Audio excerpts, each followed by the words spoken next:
Good morning, good afternoon, good evening, and welcome to Martyn Lucas Investor. Palantir earnings beat by 1 cent, and the market has flown up, coming up to like 14%. What a great night for Palantir.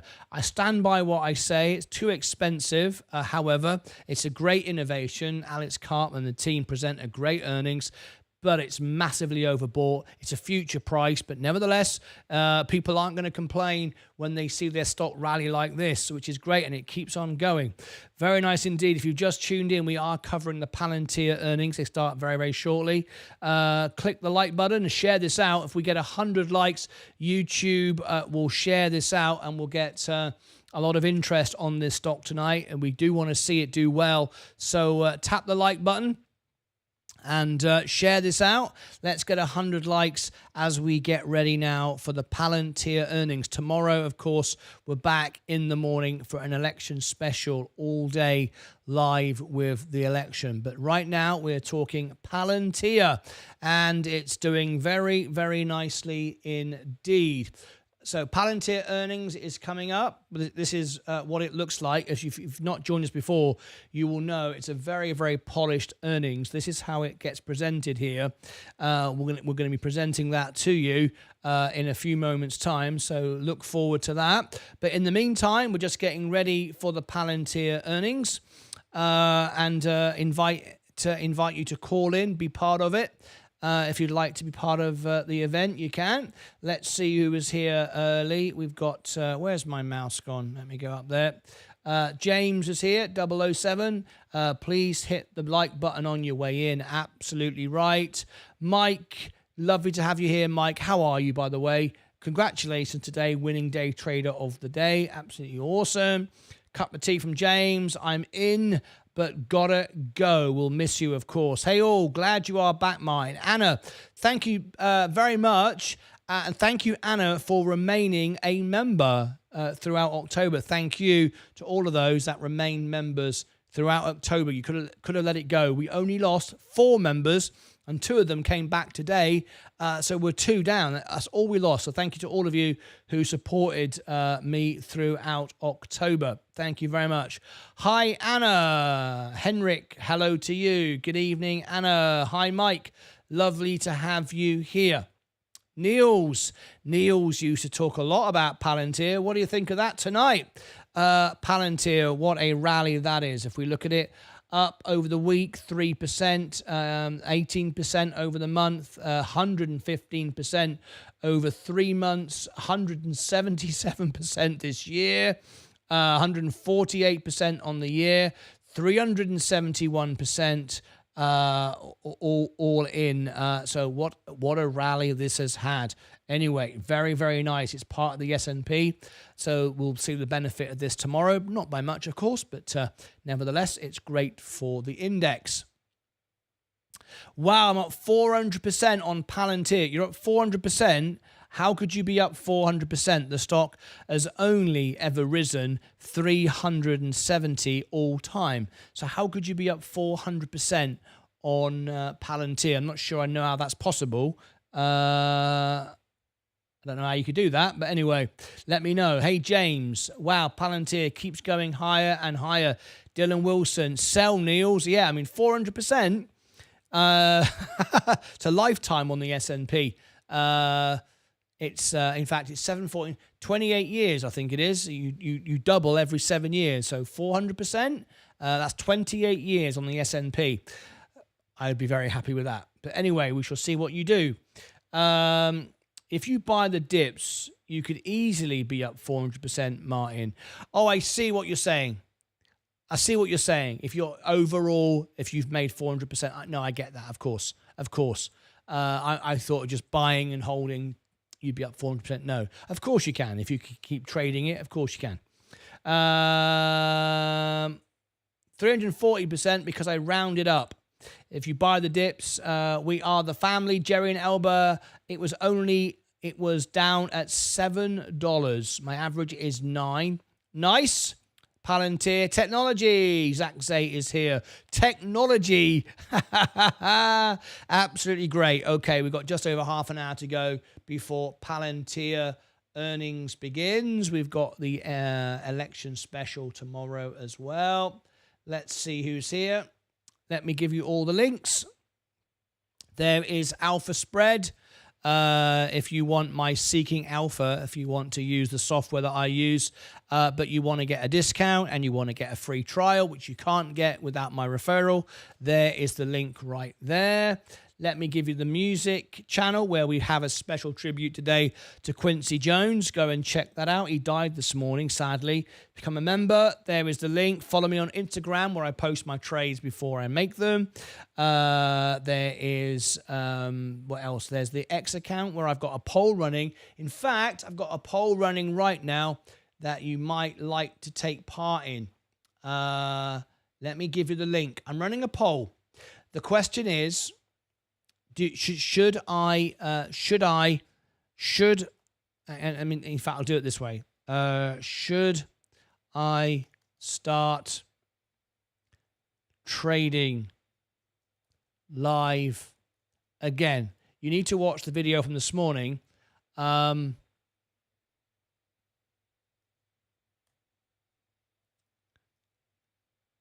hang on. Doing it all wrong. I'm doing it all wrong. Ignore that. Should I start trading again? Okay, do that. Please vote in X poll. Okay, I did 19 trades and I did 19 wins and I gained about 5.25 shares of the S&P for free. There is the poll. Okay. Pin that to the top. This is the poll here, if you want to go and vote on it. There is the poll. I've got how I beat the stock market 6x by trading 19 trades, 19 wins, live now on YouTube. And you can go and check out the video. Please watch the video first so you understand the question on what I've actually been doing. And then please vote on the poll. So far, we have just 5 votes. 80% say yes, should be trading. 20% say no. Okay, so let me know your thoughts on that. All right? Okay. Let's come back to Palantir. Here comes the sell-off. Maybe. Let's have a look. Average 13, so happy. I would imagine so. Read some more comments just coming in. Martyn, what volatility are you expecting this week with the election? Well, basically, because we've got the FOMC report as well, are we going to get 0.5%, 0.25%? It's not really bad news. The economy is strong. I don't think it makes a difference who wins the election. However, we are getting a lot of unknowns, and the stock market doesn't like unknowns. And what it does, not only does it not like unknowns, it likes to play with that, dump the market, drive it up, drive it down.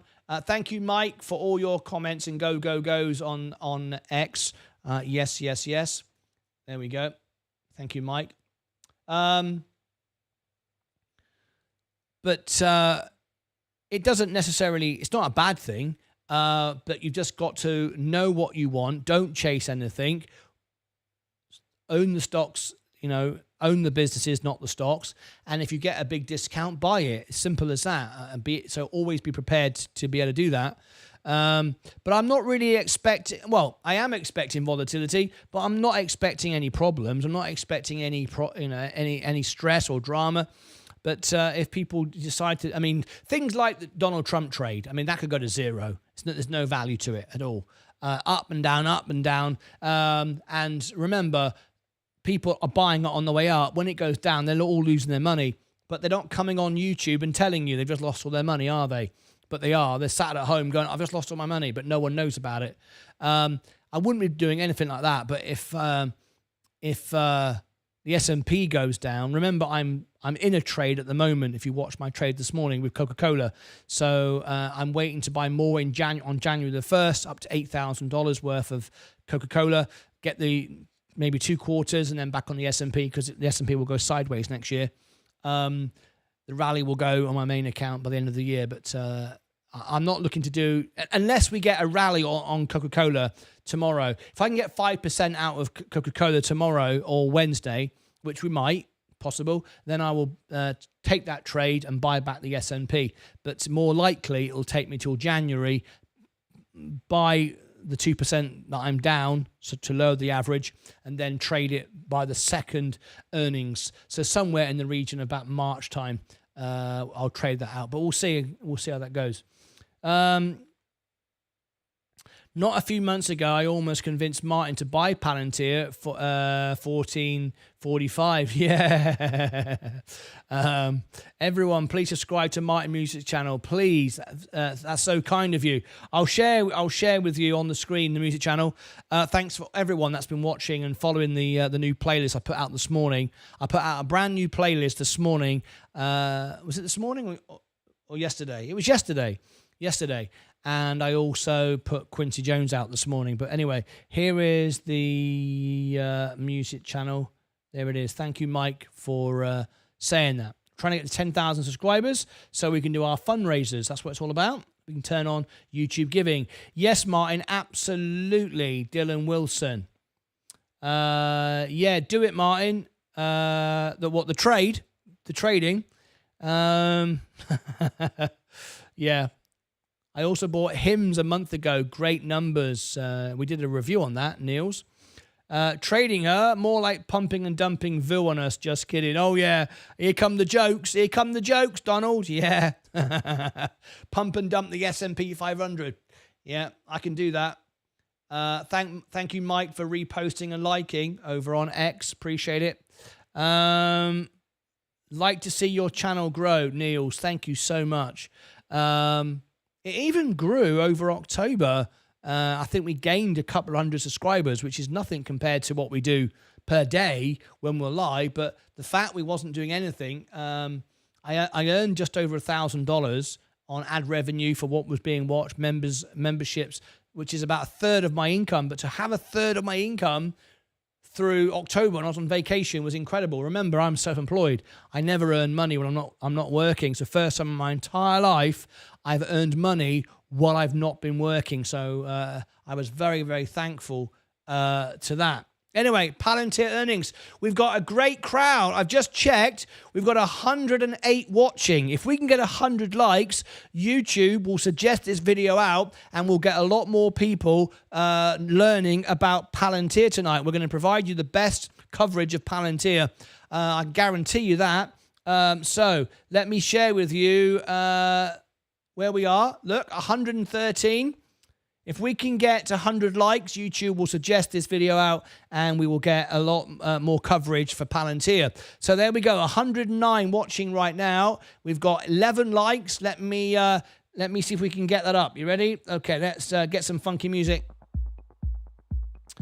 Right, 11 likes is now up to, what are we up to now? 40 likes. Fantastic. Come on, we've got just a few minutes to go before the earnings begins. 40 likes. Let's see if we can get to 100 and get suggested. 42. 101 watching. So it's a little bit low. It's about 50% of people are signed into Google, so not everyone is. Julio, just become a subscriber. Thank you very much indeed. Let's go again. 42, 42, 42. 42 now plays. 45, it's growing. We'll come back to it in a minute. We want to focus on the stock. 94 watching. Thank you very much indeed, folks.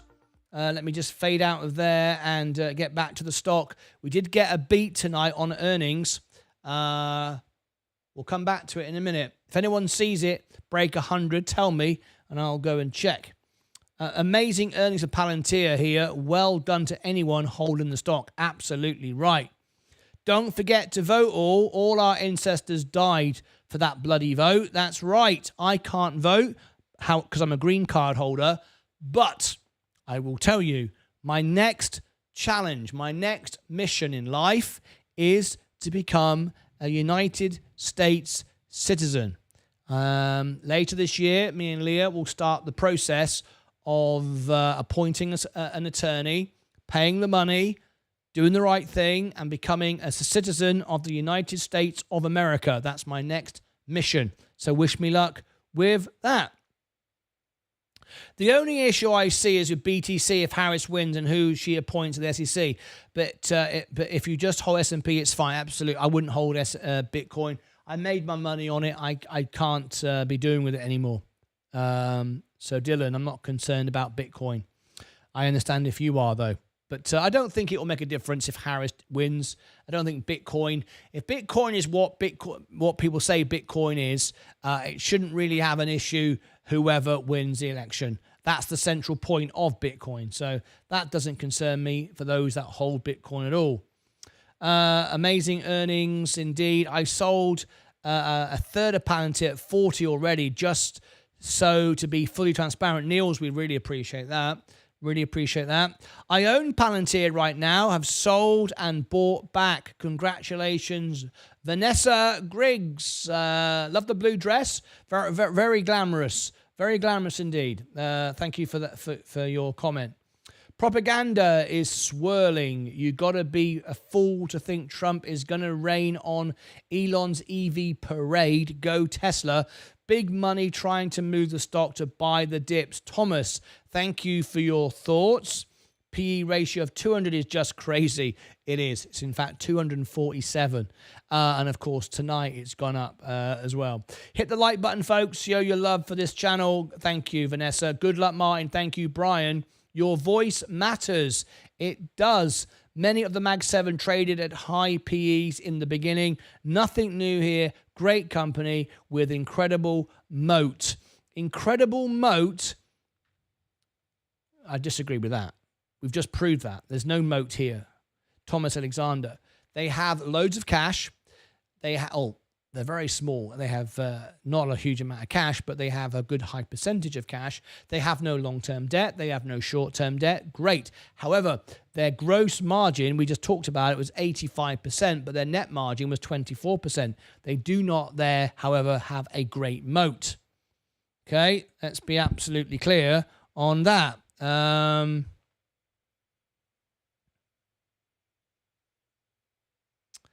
Where does it say here? See? Economic moat, narrow. It's a very, very narrow moat. I don't know what you mean by they have a large moat. They absolutely do not have a large moat, a company with incredible moat. That is not the case at all. If you look at the balance sheet, they do not have a large moat at all. As explained in here, it's very narrow. And the fair value is $19. So as great as what we've seen tonight is, it's still not the best investment unless you're just holding for years and you're okay with the stock growing into the price. Anyway, I just hope a certain party won't steal it again, like in 2000, said Niels, where we shall see what happens tomorrow. Did Lilium have any chance to recover? I've been on holiday. I've not been following it. I do believe that Lilium have gone bust, right? There was one particular person who would like to share their views who's not here with me today. I hope they come back. Anyway, Palantir does have a moat, but it's definitely not worth 200 times earnings. Like I say, it's a narrow moat. A 24% net profit. See, look. We need to understand what a moat is.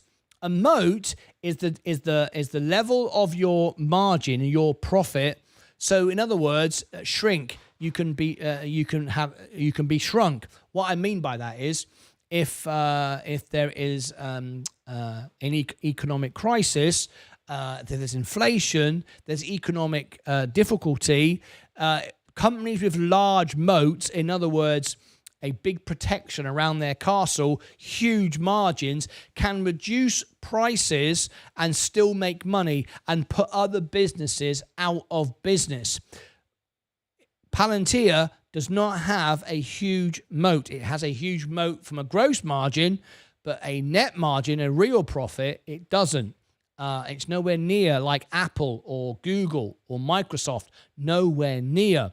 So it's and these aren't opinions. These are facts. I can show you the numbers. The balance sheet doesn't lie. The balance sheet is just the balance sheet, right? As we showed you in the previous show to the build-up of this. The margin is not massive. It's not got a wide margin. This stock could drop like a stone. Just bear that in mind. And we know that Palantir are selling stock all the time. They're doing it. We've got inside trades. We can share with you the inside trades. We can show you the inside trades. We know that they're selling.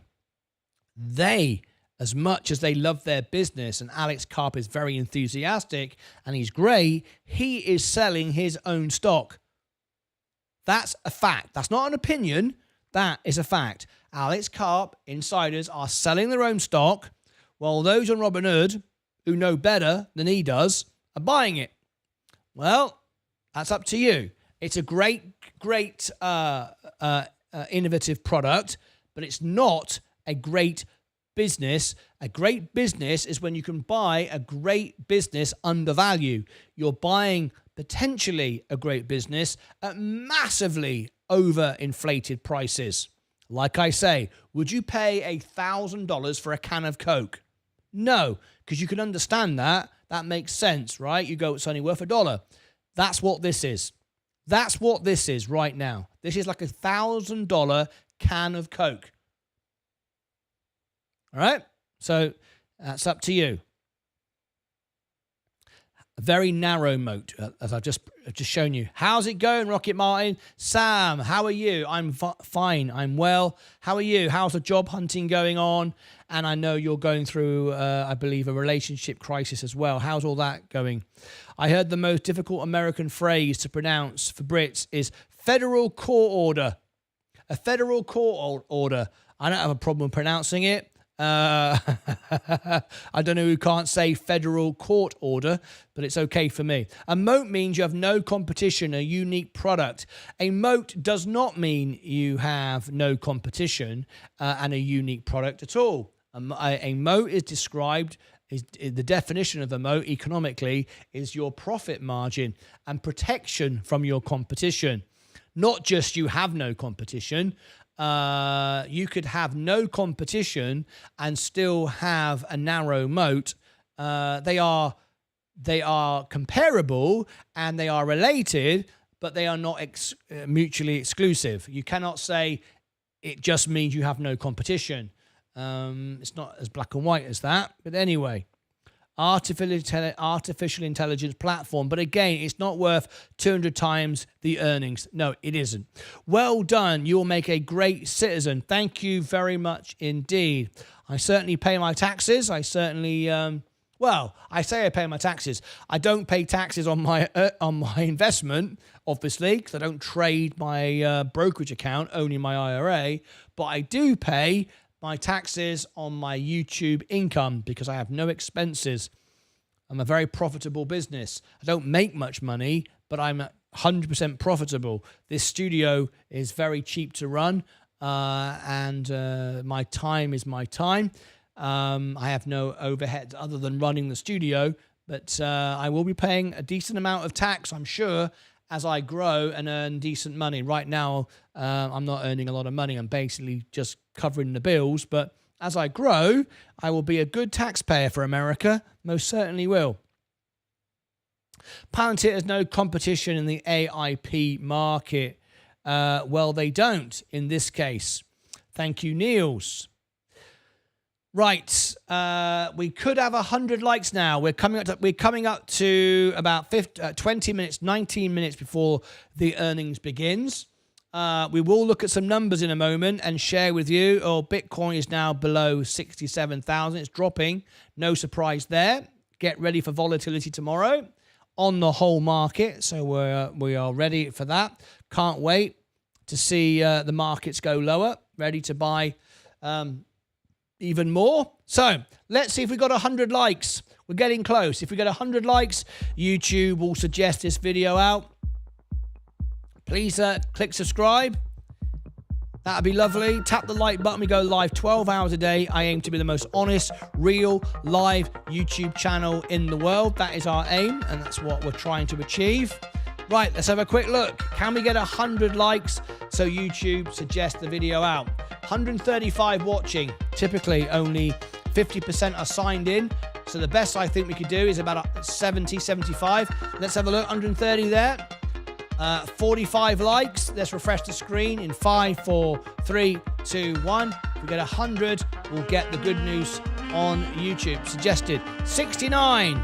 We're on the way. 69. Just 31 to go. Can we do it? 5, 4, 3, 2, 1. We're on the way.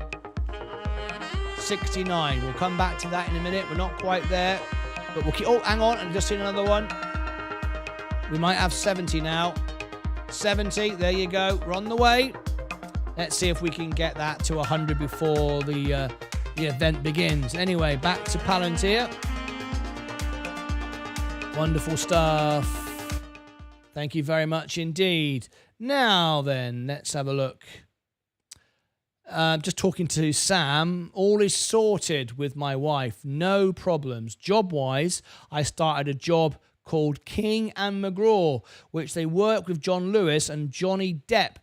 I said I had a gig and they need to finish early. They said no. Oh dear, oh dear. This is why I ended up...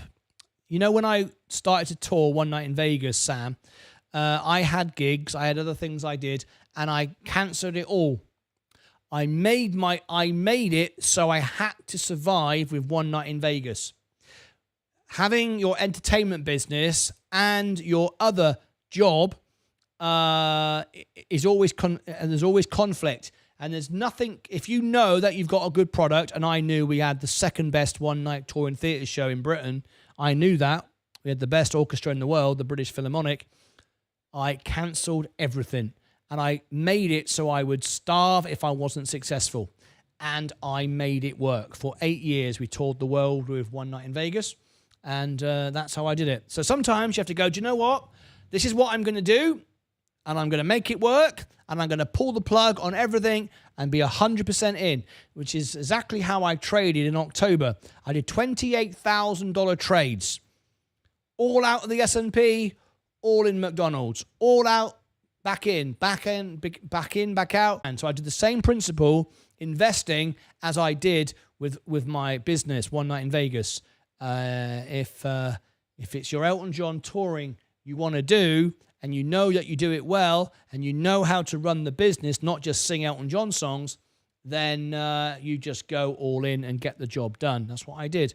So maybe you know, I'm not suggesting you do that. I don't know your business at all, but that's gets round the. They say no. No one says no when you run your own business, do they? Palantir is a difficult business to understand, but they basically created their own market. I believe that, Niels. So then I worked for a company called Premier Impressions for one day. Lots of crates of water on the floor and too crowded. So now I'm looking for another job. Oh dear, oh dear. Work for yourself. That's what I say. That's what I've always done. Mind you, we do need people working for other people. Otherwise, the system wouldn't work right. We need people to empty the bins, clean the toilets, work at McDonald's, fly the planes, teach the kids in schools. You can't all work for yourself and be on YouTube, can you? That wouldn't work, would it? That wouldn't work. Palantir earnings are always fun. They're always extremely professional as well. 15 minutes ago, Palantir earnings, yet I said, see you later to King and McGraw. I'm thinking cruise ships. Cruise ships, well, you're a single man now, so a cruise ship life is for you. It is most certainly a single man's occupation. It's where I met Leah. A wonderful time to be single was on the cruise ships, I'll tell you that now. Go and enjoy yourself, fill your boots, as my dad used to say. You can make some money doing that. As a piano man, I bought my house from $1 tips. When everybody else was sat on the beach, that's how I became financially independent. And of course, you're a piano man, right? So go on the cruise ships, earn $1 tips, keep doing it over and over and over again, and bank every dollar at the Bank of America ATMs when you get off. That's what I did for 4 years. and I bought my house with $1 tips. So yes, that is something you can definitely do. Oh, I'm still with my wife when I meant by problem sorted. Oh, okay. Oh, okay. You sorted it out. Even better. Even better. You've got the support of your wife. Well, would she come with you on the cruise ships? Are you a duo? Are you a double act? Anyway. Palantir earnings. Anyway, celebrated our 8th wedding anniversary. I do apologize. I thought you said you were getting divorced. I'm so sorry. You've sorted it all out and you're celebrating. Wonderful. I'm very, very pleased for you then. I apologize. Anyway, that didn't go down. That didn't go well, did it? Anyway, there we go. I'm recommending him go on a cruise around the world as a single man. He's going, whoa. Hang on a minute. I'm married. I'm celebrating my anniversary here, mate. You're going to get me in trouble. Okay. Glad we sorted that out. I'm away for a bit. We'll listen in the background. Be yourself and keep growing the channel. Thank you, Niels. Appreciate that. Right. 10 minutes to go. 70 likes, 130 watching. We want 100, so YouTube suggest it out. What we're up to now, up to 76. We're very, very close. Tap the like button. It's our first day back. We've been gone for a month. We had no shows for the whole of October. So on day one, to be able to get 100 likes would be amazing. Remember, the algorithm goes a bit quiet. Other people have been going, Martyn Lucas, he's not on air. He ranked #1 for Palantir. We'll make a few Palantir videos while he's away, and we'll get all the people watching our earnings. That's what they've been saying. That's what they've been doing. That's what I would be doing, at least anyway. So it'd be amazing to get 100 likes. I'd be deeply honored. So we're at 78. Let me have a look. We're up to 77, beg your pardon. Someone just downliked it instead. Oh, no. Back up to 78 again. She would probably come with me. Okay. Well, then that would be great then. Smash the like button, but not your devices. Correct. Alan Katz. Thank you very much indeed. All right. Here's the Palantir earnings. You're in the right place. Let me bring it up to you. 11 minutes ago. Thank you, Aravind. Thank you very much indeed. Here it is, the Palantir earnings. Get ready for the best earnings you've ever seen. The most professional, well-presented. The only thing I will say, if I'm trying to find something to criticize Palantir for, despite their really polished earnings, they have a low bandwidth in their office, in their studio. Either that or a very, very low processor, which is incredible when you think what they do for a living, a business. You will see their presentation is fantastic. However, when they go from one scene to the other, you will see it pixelates. It's not me. I can guarantee it's not my processing. It's theirs. But it baffles me. They're so professional and they're all about technology, and yet their broadcast is low resolution. Not as it buffers, but as it goes from scene to scene, which means their processor, their video mixing system, is nowhere near as good as mine, which I find that hard to believe. They are brilliant at what they do, and they have the best presentation. However, they are still low on technology when it comes to their presentation software. Better than everybody else, but just that one little thing, which surprises me. Anyway, you're in the right place. We'll be with it in a few moments' time. They say a lot, don't they? They say a lot. What's that, Brian? Hello, Martyn. Hope you're good. Any chance it will hit 50? I don't know. It's not being bought now for value. It's being bought now for... it's a bit like Elon Musk when he came out. Everyone's overbuying everything, quite honestly. But I wish everybody who holds the stock well. We've got 87 likes now.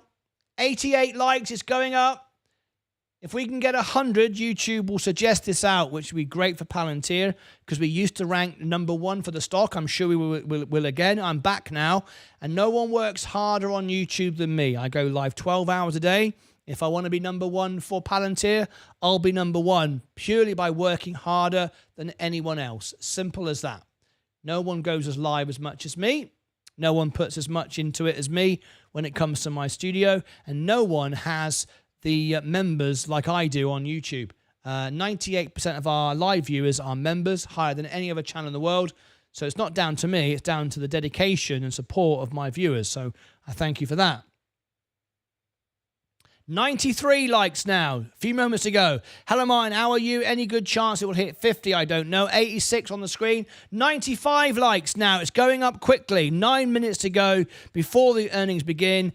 Hey, so I didn't get it. Did they show earnings yet? Alon Katz, the earnings is in 8 minutes. We'll be covering it live here on the show, giving you the best sound and the best video experience of any channel on YouTube. Thanks for the clarification, Martyn. Thomas Alexander, you are very, very welcome.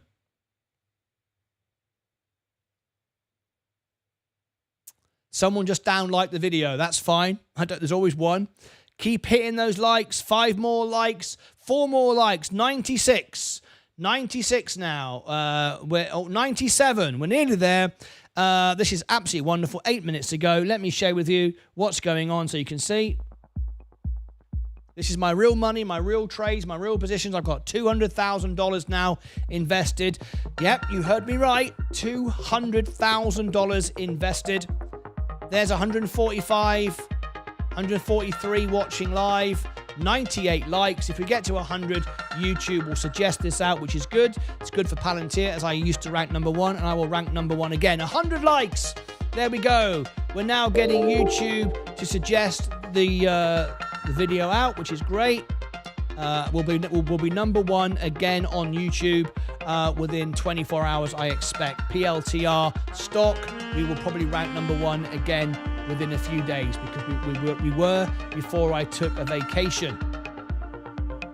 All right. We've got 7 minutes to go. Fantastic. PLTR. Just a few moments ago. They are now providing the stream. This is the stream. They are actually live, but there's nothing to show you, but I will share with you anyway. There you go. Thank you, Lailani, Laura.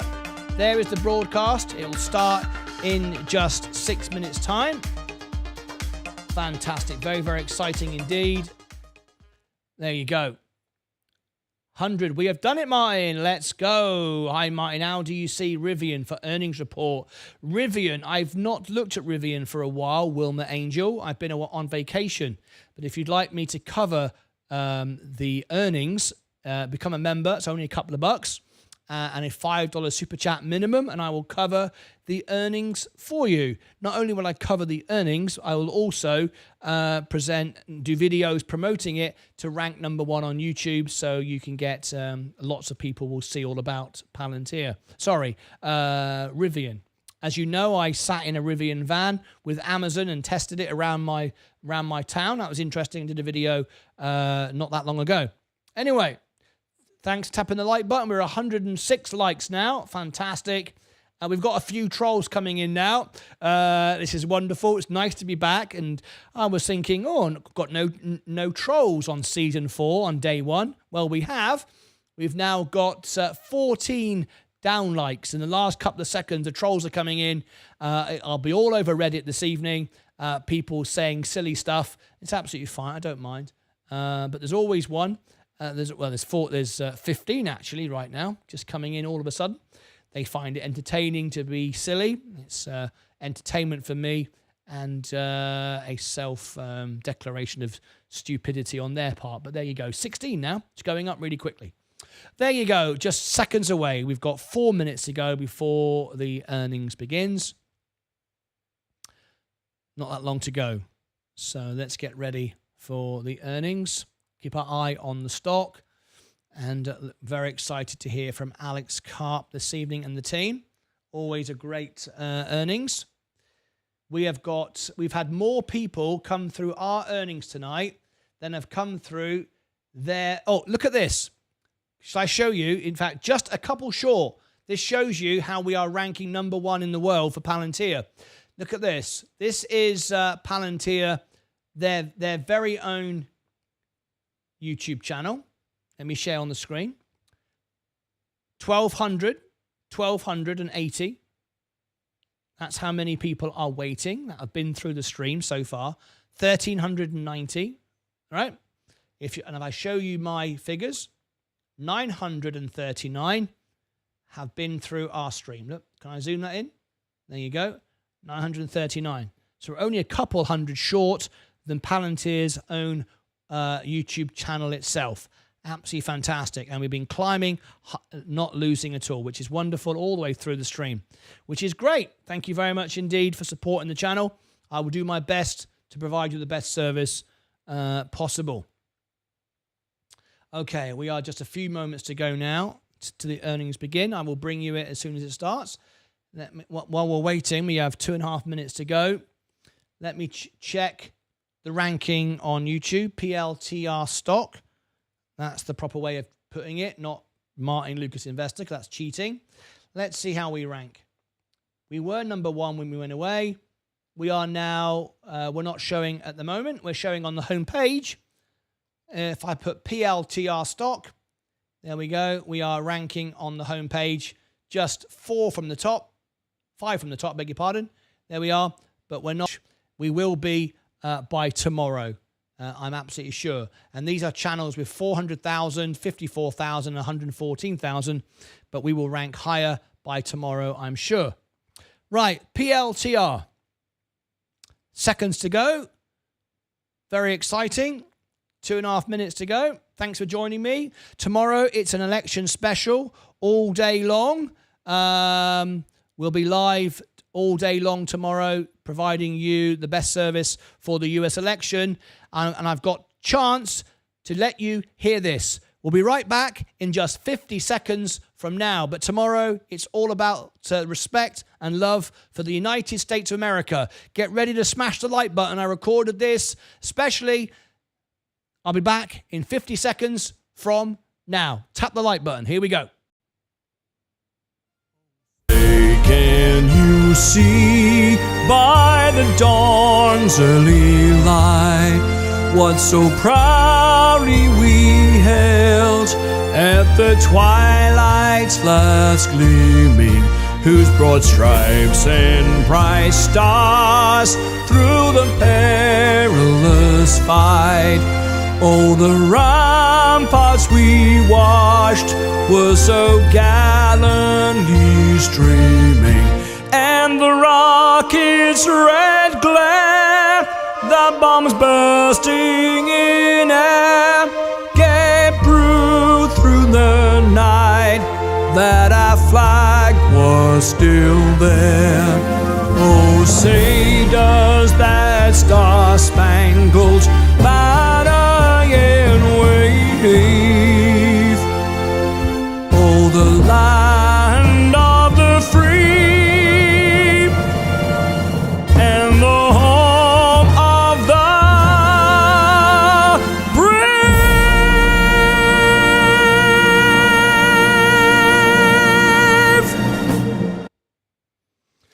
There you go. There is the anthem of the United States of America. We've got just a few seconds to go now before Palantir earnings begins. Thank you ever so much, everyone who tapped the like button. Meow, my welcome back, Martyn. Thank you so much indeed. Just a few seconds to go. Expect a very polished, very professional earnings report from Palantir. It is always excellent to watch. Very, very, very, very well done indeed. Here we go. We're just seconds away before this broadcast begins. Let me get on there right now. Please do tap the like button. Join me tomorrow for the, I'll be live all day for the election special, and on Wednesday for the FOMC report. Join me for all of that. Just seconds to go now before the earnings begins.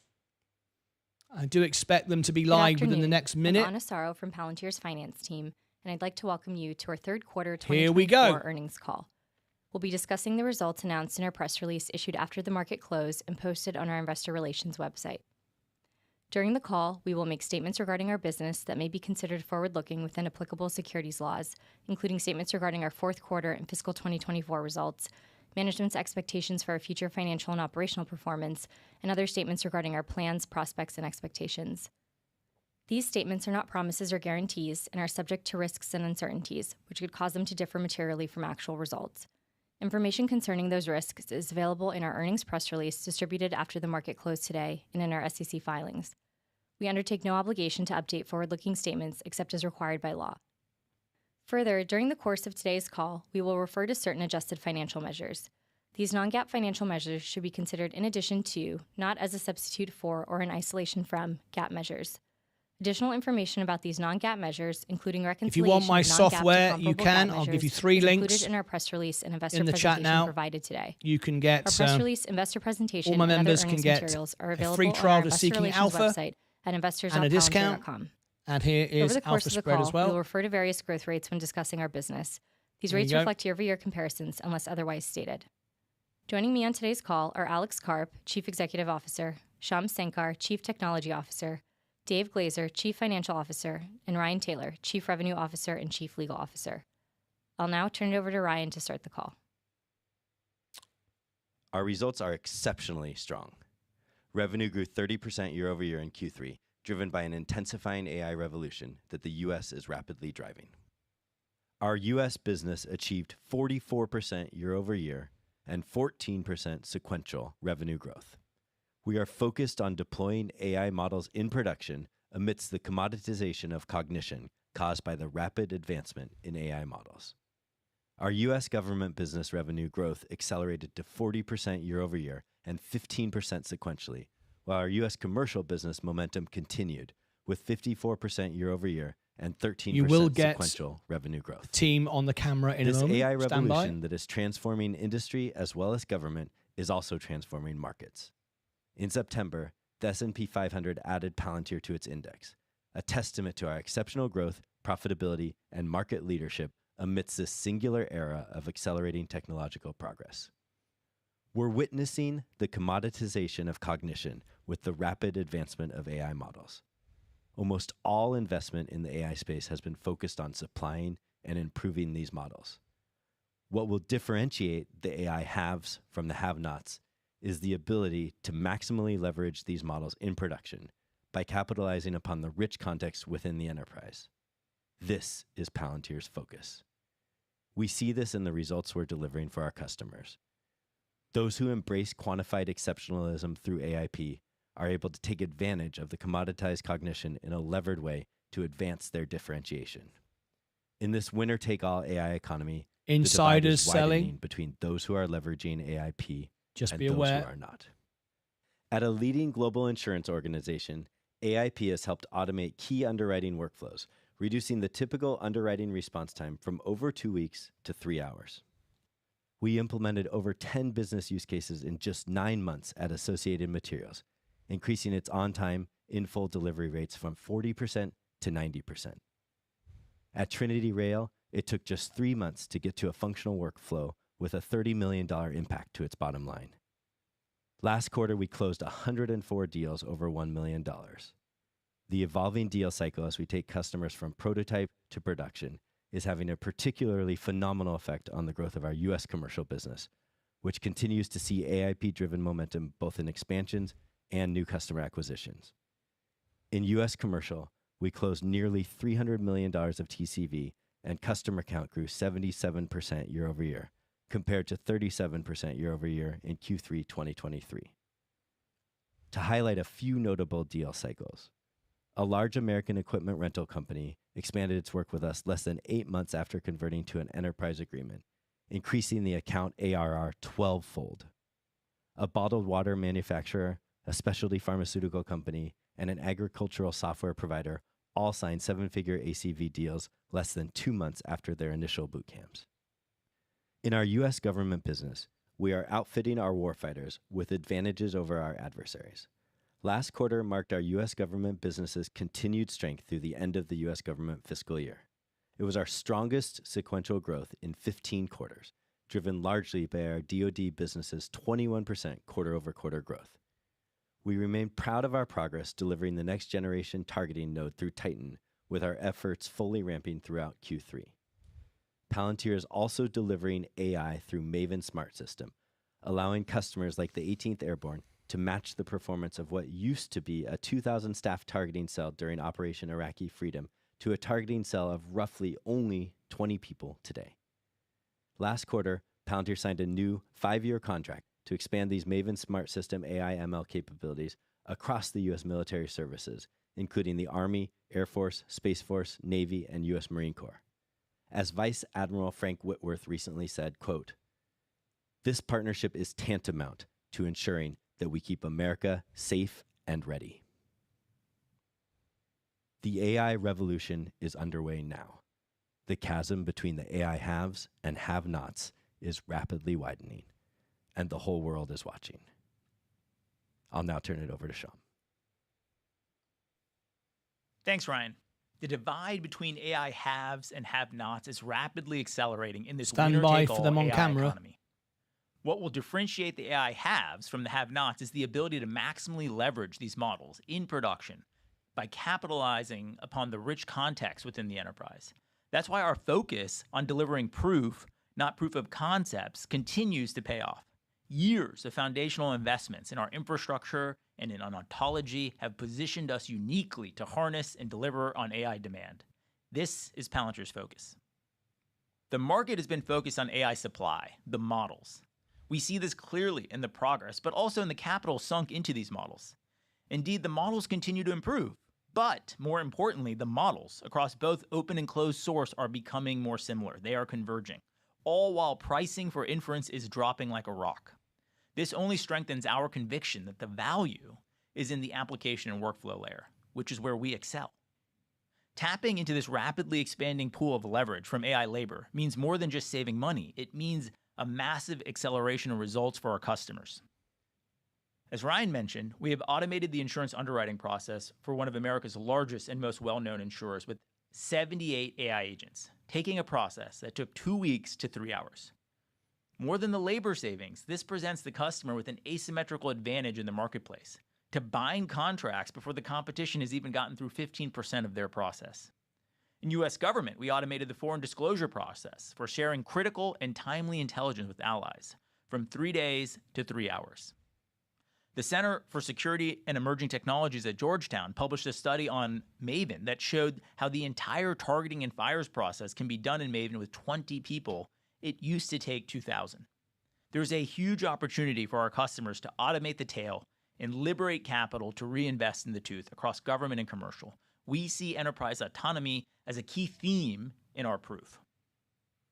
Our deep investments in CJAD C2, Combined Joint All-Domain Command and Control, continue to meet their moments. First and foremost, Maven has powered responses to real-world events across the globe.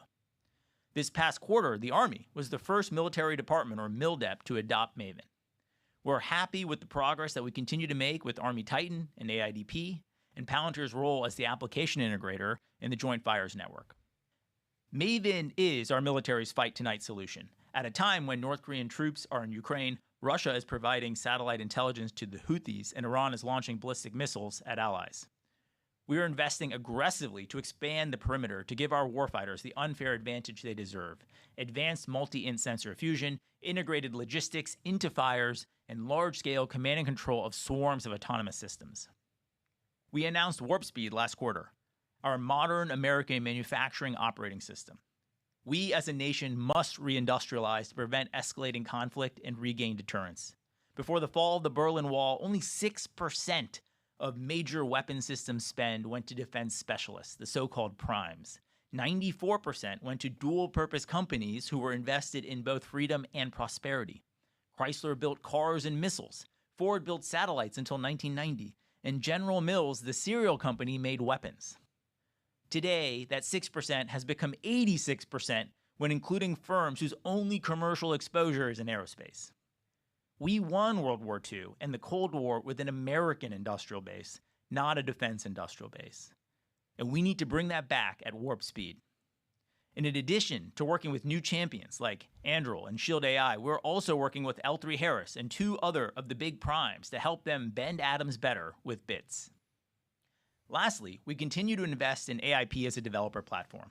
Green suiters at the 18th Airborne Corps built 15 applications in our developer environment for their August warfighter exercise. Army Software Factory is cranking out software at units in Europe and even for the Vice Chief of Staff of the Army. The 101st built their search and rescue common operating picture to power Hurricane Helene response, built entirely by uniformed service members. We have released our JADC2 SDK, including examples and documentation for government and third-party developers to start building on at palantir.com/defense/SDK. And we have DevCon this month, our first gathering specifically for AIP platform developers across commercial and government, where we will be releasing a ton of new product investments, an enhanced OSDK, more ergonomic compute modules, the multimodal data plane, and much more. I'll turn it over to Dave to talk us through the financials. Thanks, Shyam. Q3 was an exceptionally strong quarter as revenue growth accelerated to 30% year over year, exceeding the high end of our prior guidance by nearly 450 basis points. As America rapidly embraces the AI revolution, this increase in AI demand has driven the outperformance in our U.S. business, which grew 44% year over year. Our U.S. commercial business grew 54% year over year and 13% sequentially. Our U.S. government business grew 40% year over year and 15% sequentially, a seven-fold increase compared to the prior year period growth rate and the strongest growth we've seen in 15 quarters. On the back of this strength, we are increasing our full-year revenue guidance midpoint to $2.807 billion, representing a 26% year-over-year growth rate. We delivered these outstanding top-line results while expanding adjusted operating margin to 38%, highlighting the strong unit economics of our business. Our revenue and profitability drove a 4-point sequential increase to our Rule of 40 score from 64 in the second quarter to 68 in the third quarter. We had an exceptional cash flow quarter, with cash from operations of $420 million and adjusted free cash flow of $435 million, representing margins of 58% and 60% respectively. On a trailing 12-month basis, we generated over $1 billion in adjusted free cash flow for the first time in the company's history. We're also proud to have joined the S&P 500 last quarter, underscoring our sustained profitability and growth. Turning to our global top-line results. Revenue continues to accelerate as we see continued momentum from AIP. We generated $726 million in revenue, up 30% year over year and 7% sequentially. Excluding the impact of revenue from strategic commercial contracts, third quarter revenue grew 32% year over year and 7% sequentially. Customer count grew 39% year over year and 6% sequentially to 629 customers. Revenue from our largest customers continues to expand. Third quarter trailing 12-month revenue from our top 20 customers increased 12% year over year to $60 million per customer. Now moving to our commercial segment. Third quarter commercial revenue grew 27% year over year and 3% sequentially to $317 million. Excluding the impact from strategic commercial contracts, commercial revenue grew 30% year over year and 3% sequentially. Third quarter commercial TCV booked was $612 million, representing 52% growth year over year and 62% growth sequentially. Our U.S. commercial business continues to see unprecedented demand, with AIP driving both new customer conversions and existing customer expansions in the U.S. as we continue to deploy AI models in production. Third quarter U.S. commercial revenue grew 54% year over year and 13% sequentially to $179 million. Excluding revenue from strategic commercial contracts, U.S. commercial revenue grew 59% year over year and 12% sequentially. In the third quarter, we booked $297 million of U.S. commercial TCV, representing 13% growth sequentially. Total remaining deal value in our U.S. commercial business grew 73% year over year and 7% sequentially. Our U.S. commercial customer count grew to 321 customers, reflecting 77% growth year over year and 9% growth sequentially. We generated $138 million in international commercial revenue in the third quarter, representing 3% growth year over year, but a 7% sequential decline as a result of continued headwinds in Europe and a step down in revenue from a government-sponsored enterprise in the Middle East. Please let me know what countries you are from in the chat. Transformational work with some of our Let's see what countries are interested in Palantir. Thank you. A multi-year renewal with BP. We also continue to capitalize on targeted growth opportunities in Asia, the Middle East, and beyond. Revenue from strategic commercial contracts was $9.6 million for the quarter. We anticipate fourth quarter 2024 revenue from these in the chat decline to between $6 to $7.5 million compared to $20 million in the fourth quarter of 2023. We continue to anticipate 2024 revenue from these customers to be less than 2% of full-year revenue. Shifting to our government segment, third quarter government revenue grew 33% year-over-year and 10% sequentially to $408 million. Third quarter U.S. government revenue accelerated to $320 million, representing 40% growth year-over-year and 15% growth sequentially. This acceleration was driven by continued execution in existing programs, new awards reflecting the growing demand for AI in our government software offerings, and favorable deal timing in the quarter, coupled with a government year-end cycle. Third quarter international government revenue was $89 million, representing 13% growth year-over-year, but a 5% sequential decline as a result of revenue catch-up in Q2 that we noted last quarter and less favorable deal timing. Third quarter TCV booked was $1.1 billion, up 33% year-over-year and 16% sequentially. Net dollar retention was 118%, an increase of 400 basis points from last quarter. The increase was driven both by expansions at existing customers and new customers acquired in Q3 of last year, as we see the effect of the AI revolution in both industry and government. As net dollar retention does not include revenue from new customers that were acquired in the past 12 months, it does not yet fully capture the acceleration and velocity in our U.S. business over the past year. We ended the third quarter with $4.5 billion in total remaining deal value, an increase of 22% year-over-year and 4% sequentially, and $1.6 billion in remaining performance obligations, an increase of 59% year-over-year and 15% sequentially. As a reminder, RPO is primarily comprised of our commercial business, as it does not take into account contracts with an initial term of less than 12 months and contractual obligations that fall beyond termination for convenience clauses, both of which are common in most of our government business. Turning to margin and expense. Adjusted gross margin, which excludes stock-based compensation expense, was 82% for the quarter. Adjusted income from operations, which excludes stock-based compensation expense and related employer payroll taxes, was $276 million, representing an adjusted operating margin of 38% and marking the 8th consecutive quarter of expanding adjusted operating margins. Q3 adjusted expense was $450 million, up 6% sequentially and 14% year-over-year, primarily driven by our continued investment in AIP and technical talent. We continue to expect expenses to ramp through the fourth quarter as we invest in the product pipeline and accelerate the journey from AI prototype to production. In the third quarter, we generated GAAP operating income of $113 million, representing a 16% margin. We generated GAAP net income of $144 million, representing a 20% margin. Third quarter adjusted earnings per share was $0.10, and GAAP earnings per share was $0.06. As previously communicated, we've aligned our compensation program with the performance of the company's goals, including its stock price. On the back of the company's strong performance, our inclusion in the S&P 500, and the increase in our stock price, we will continue to monitor if we become required to accelerate stock-based compensation expenses if certain market-based vesting criteria are achieved. Bienvenue au Salon Canada. Additionally, our combined revenue growth and adjusted operating margin accelerated to 68% in the third quarter, a 4-point increase to our Rule of 40 score from the prior quarter. Turning to our cash flow. In the third quarter, we generated $420 million Willkommen in cash from zur Show operations Deutschland. and $435 million in adjusted free cash flow, representing a margin of 58% and 60% respectively. For the first time ever, on a trailing 12-month basis, we generated over $1 billion in adjusted free cash flow, representing a margin of 39%. Through the end of the third quarter, we repurchased approximately 1.8 million shares as part of our share repurchase program. As of the end of the quarter, we have $954 million remaining of the original authorization. We ended the quarter with $4.6 billion in cash, cash equivalents, and short-term U.S. Treasury securities. Now turning to our outlook. For Q4 2024, we expect revenue of between $767 and $771 million. ברוכים הבאים להצגה ישראל. $298 and $302 million.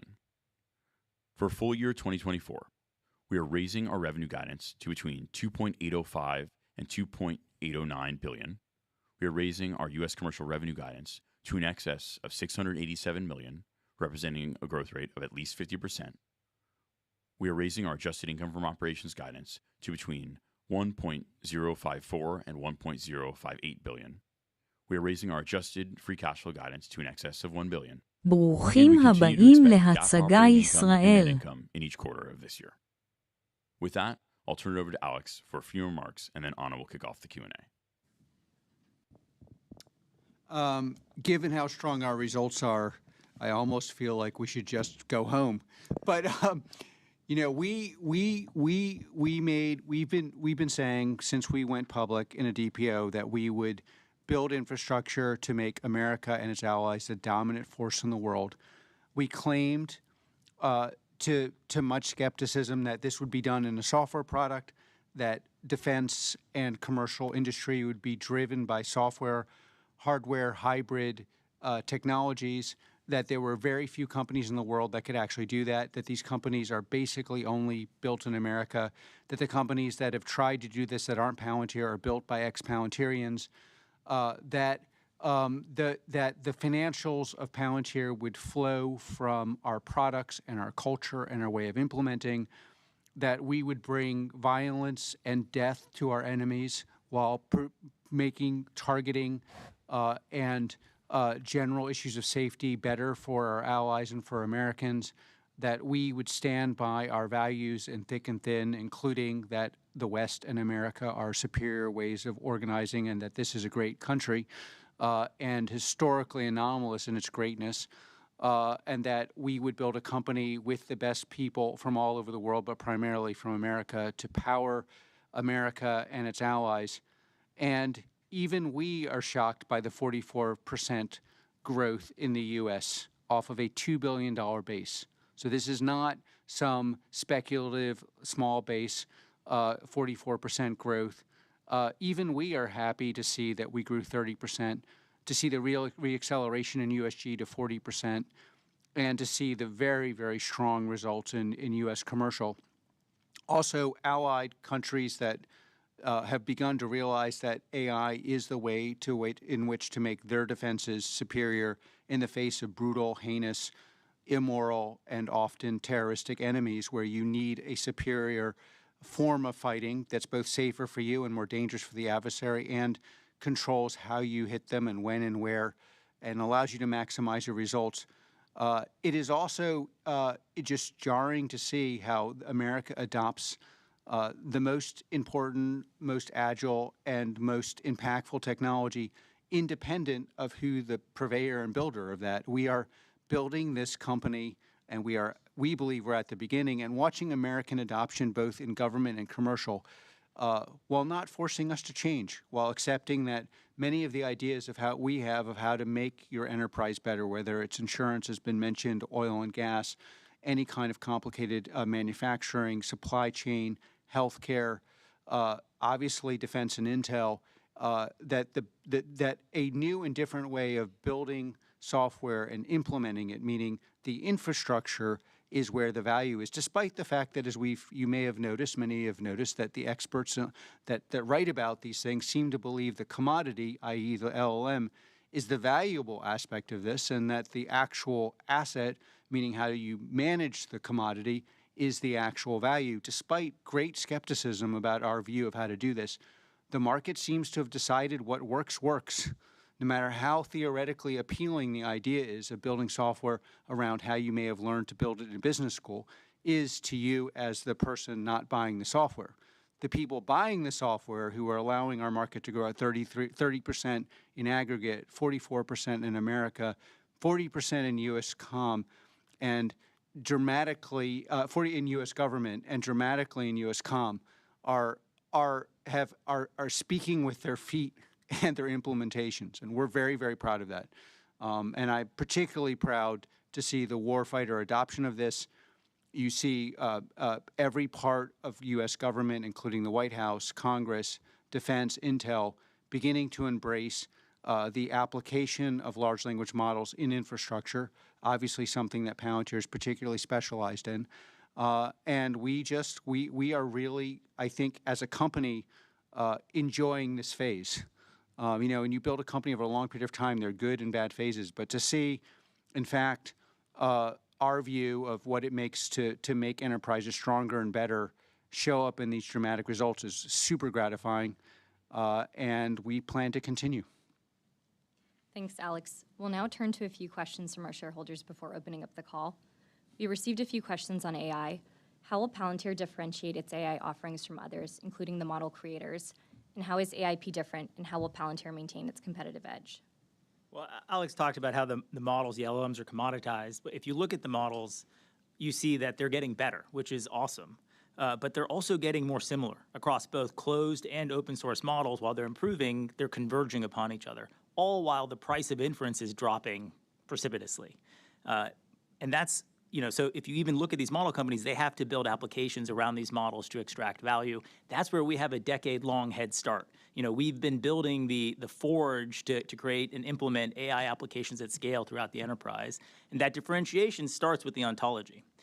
Using the ontology to drive AIP across these applications. When you look at the legacy software companies, I'm not sure they understand it yet, but when you look at the innovative Silicon Valley companies, they recognize the wall of tech investments this implies that's in front of them that's going to act like a great filter. I would say, kind of an addendum to that, well, first of all, I think people are beginning to recognize we were right, and these numbers show it. So that creates a dynamic of, okay, well, if you can actually extract value from large language models in any context, then clearly the company that does it is very valuable. And a lot of our customers, even a year ago, they were kind of skeptical of, can you make these things useful? I would say most of the customers I deal with are pretty skeptical. You can make large language models do anything but do a science experiment. And in a weird way, even though the models are improving, they're meeting up against greater skepticism among clients because clients have tried them and it's just a high school experiment. And then if you get to, so it's like the market and analysts seem to have put a lot of credibility into the models, and we do too. We think they're very valuable when managed correctly, when used in a way that an enterprise can understand. And one of the problems that people have is if you're not involved in enterprise software, it's very hard to understand how an enterprise actually works. You cannot take a large language model that gives you an ELO score of 1,200 and use it on targeting on the battlefield. There's a security model. There's a way in which the data is understood. There's certain things you can't share. There's places you would use certain models but not others. How do you bring that back to your corpus of truth to understand in a lethal context who dies and who doesn't? And you have very similar use cases in underwriting and in healthcare. And so understanding the actual way technically enterprise is driven as embodied by Foundry, as embodied by our abstraction layer on top of Foundry, which includes all those nuances, which we call an ontology, as powered by AIP, are all sorts of things that our clients are beginning to discover every day. Of course, the main way they're discovering it is, holy shit, I can do this in an hour that used to take 5 hours, or 50 hours, or I could have 2,000 people, or 20 and 10. And by the way, on the targeting on the battlefield, we've talked about basically 2 orders of magnitude in reduction of people, but it's also in many cases 2 orders of magnitude in the production of your ability to do things in an efficacious manner. There are whole global events now that would be very different without our ability to manage these things in our infrastructure. And that's obviously generating a lot of excitement internally that spills into our earnings. Thank you. Our next question is from Ryan, who asks, as Palantir continues to invest in new AI technologies and expand globally, how are you balancing these investments with maintaining or improving profitability and operating margins, especially given the current macroeconomic challenges? We aren't just balancing, we're excelling. Revenue grew 30% year over year in Q3, 44% in the US in the quarter, and you couple that with our expanding margins in the quarter. We did 38% adjusted operating margin, our 8th consecutive quarter of expanding margins, and we posted 68 in the Rule of 40 score. At the same time, we had an outstanding adjusted free cash flow margin in the quarter, 60%. And so looking forward, we're raising guidance. We're raising guidance for adjusted free cash flow to an excess of $1 billion for full year 2024.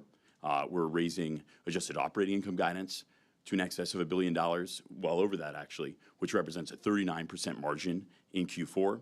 And we're doing all this while we're continuing to invest at the beginning of the AI revolution. There is an incredible amount of demand there, and we're investing in technical talent, and we're continuing to build out world-class product.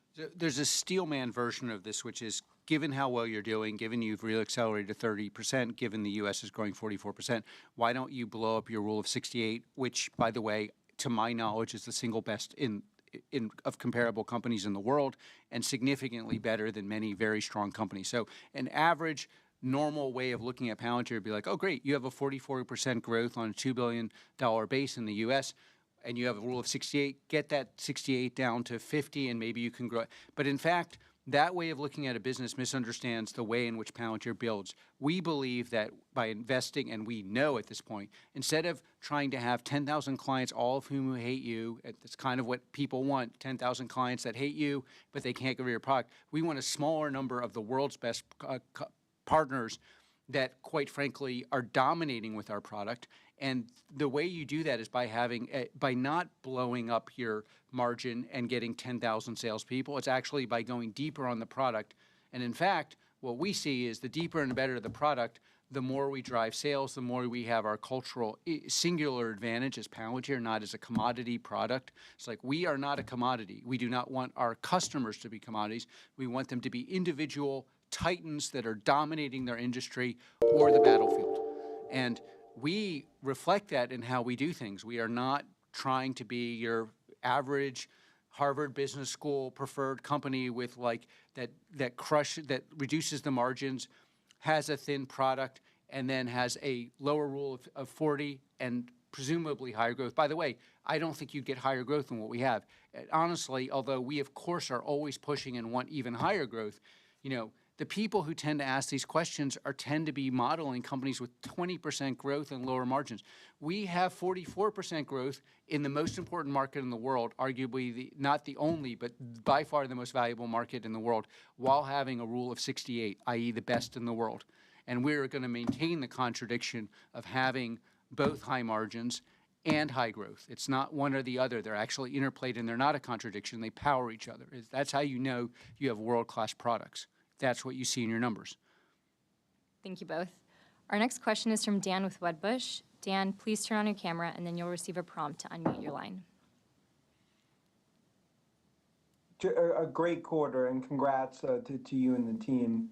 So my question is, with boot camp conversions, has it even surprised you just how quickly, from a customer coming into a boot camp, potential customer, to conversion to mega deals, what you're seeing, and what do you think that says about your process and where we are in this AI revolution where Palantir sits? Yeah, I think obviously the most indicative of what we're seeing and the impact is the results, the 44% year-over-year growth in U.S. commercial, 44% year-over-year growth in U.S., 54% in U.S. commercial, the sequential growth we're seeing.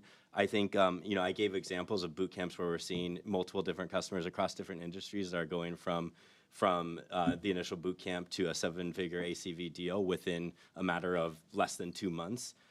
We're seeing that, we're feeling that in the conversations we have with customers in then our push to go from prototype to production and the expansions we're seeing at customers. And I'm seeing that, in the conversations, as we said, really it's going to be the AI haves and the have-nots. The haves are moving quickly, making decisions quickly, and adopting quickly. And I'm feeling that in the conversations we have with them in the conversions we're seeing. I would just say that the most surprising thing is just how there's a small number of increasingly large number of customers, meaning industry, that get this, and they are just moving really quickly. And anyone who's involved in the enterprise, so if you take company XYZ and then 5 people go to a different company, the first thing they do is pick up the phone and call us. And so it's just the way in which this just expands in the U.S. and in some other countries, but especially in the U.S., from anyone who touched this wants to use it in any part of anything they're doing.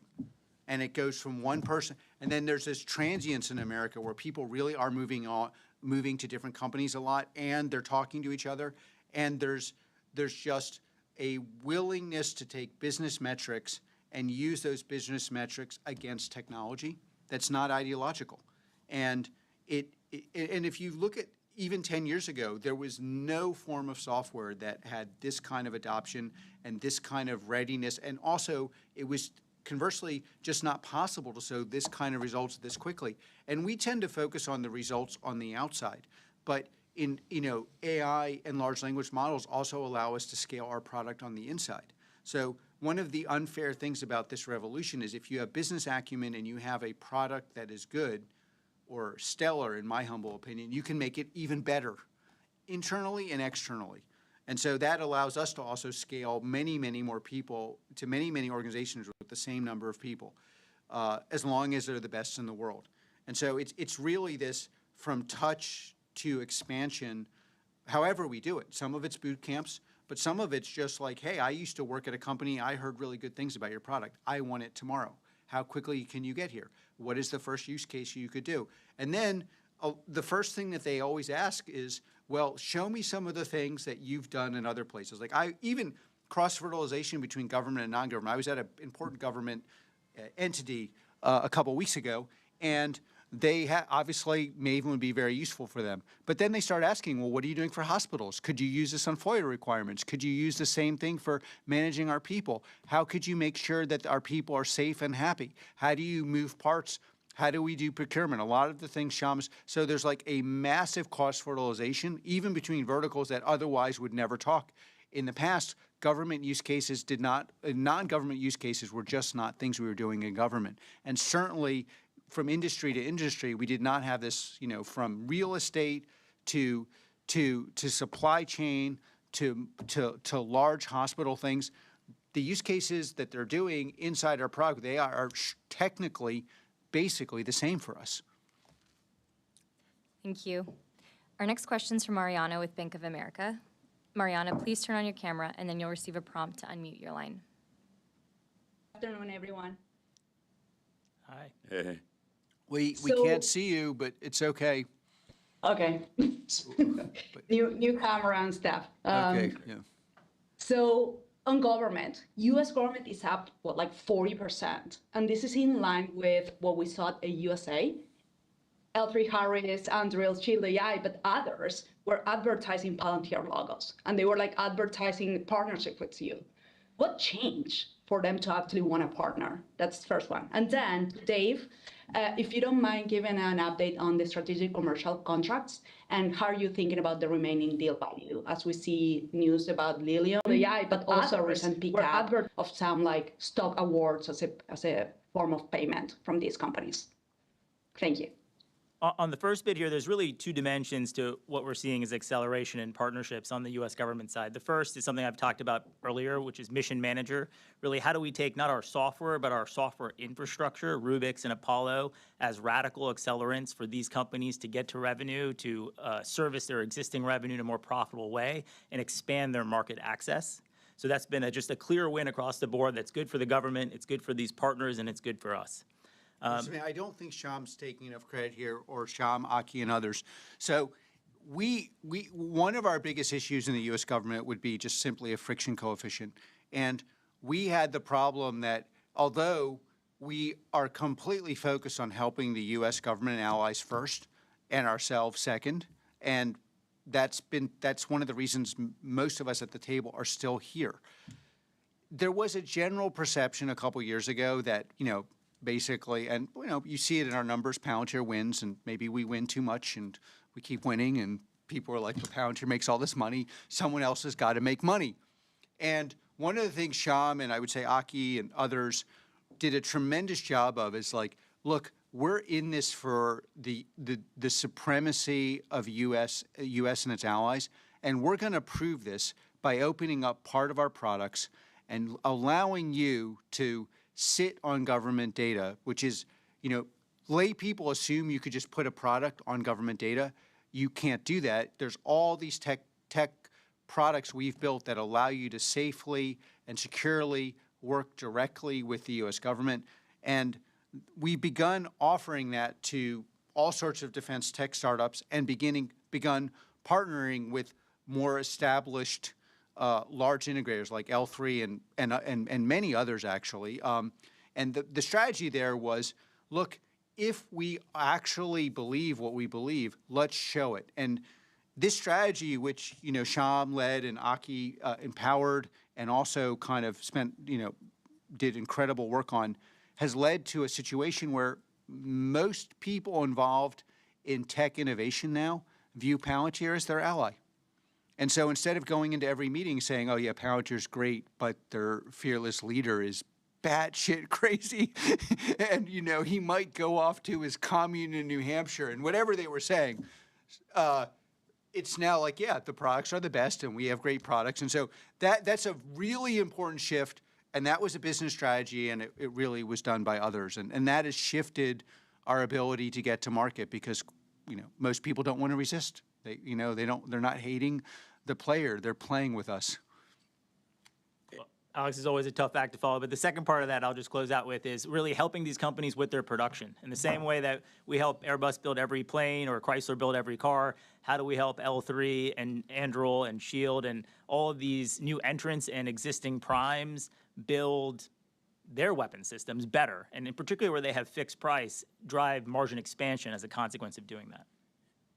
And then on the strategic commercial contracts, they're a tiny part of the business, right? Basically 1% of revenue in Q3. On the forward-looking metrics, it's even it's quite de minimis, and the program ended 3 years ago. So, we can still answer the question. It's basically not relevant anymore. Thank you. Alex, we have a lot of individual investors on the line. Is there anything you'd like to say before we end the call?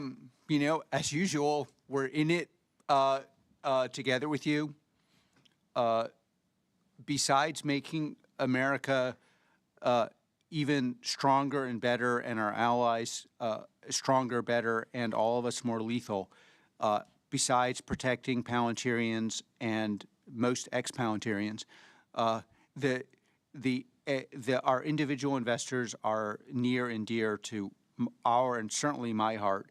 And I love it that you guys are winning. There always be ups and downs in building a business, but we're definitely fighting for you guys. And the decision to do a DPO, where which is essentially was a decision to make sure that individuals got to participate, and your willingness to spend time and look at what we're doing and actually look at the facts on the ground and not just to read theory has been crucial to Palantir as a business, and it's part of what makes Palantir great and also our nation so great. So thank you, and thank you for your support. Thank you. That concludes Q&A for today's call. There we go. Another great earnings from Palantir. So what we're going to do now is I'm going to edit this down. When I say edit, I just mean take away the before I talked and after, upload it as a main video, because YouTube will promote it better as a main video as opposed to a live. The purpose of that is to get the word out about Palantir in a much better way than just going live. So please, when you do see it, watch it if you can, mute it if you don't want to listen to it again, but watch it and let the main video do well to get the news out about Palantir. Also, we're live back in the morning with our very special all-day live event for the election.